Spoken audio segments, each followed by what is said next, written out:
ये हमारी स्वतंत्र सेनानी टीपू सुल्तान की कहानी है। टीपू सुल्तान मैसूर के श्रीरंगपट्टनम के महाराज थे। टीपू सुल्तान का जन्म 1750 में हुआ था और इनका पूरा नाम सुल्तान फतेह अली साहब टीपू था और लोग उन्हें शेर मैसूर भी कहते थे। टीपू सुल्तान के पिता का नाम हैदर अली सुल्तान था जो मैसूर के राजा थे।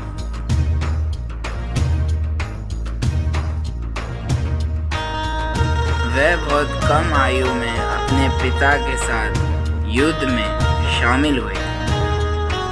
टीपू सुल्तान बहुत ही बुद्धिमान और बहादुर राजा थे। टीपू सुल्तान का ये भी कहना था, एक दिन शेर की तरह जीना, ना कि 100 दिन भेड़िए की तरह।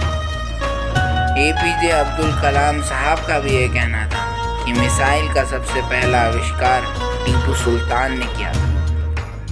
उस समय युद्ध में तलवार व भाले का प्रयोग हुआ करता था, पर सुल्तान की बुद्धिमानी के कारण उनके पास मिसाइलें और बंदूक का भी इस्तेमाल होता था, जिससे अंग्रेज बहुत भयभीत होते थे। और पुनया पंडित उनके मुंशी और सिपह सलार थे।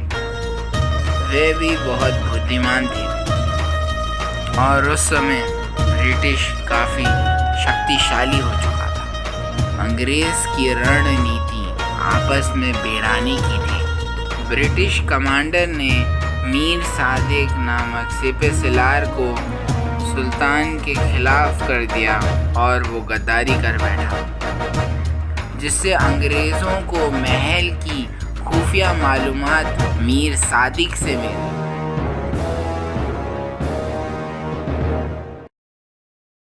महल की 3 तरफ की दीवार काफ़ी मजबूत थी, वहीं एक तरफ की दीवार कमज़ोर थी और जो दीवार कमज़ोर थी उसकी जानकारी मीर सादिक ने अंग्रेज़ों को दे दी और गद्दार की मदद से अंग्रेज़ों ने बड़ी सेना के साथ महल की कमज़ोर दीवार पे हमला कर दिया और दीवार गिरते ही घमासान युद्ध हुआ, जिससे लाशों के ढेर लग गए। सुल्तान ने निडर होकर अंग्रेज़ों का सामना किया और भागे रही, अपनी जन्मभूमि को बचाते हुए अपनी आखिरी सांस तक लड़ते रहे।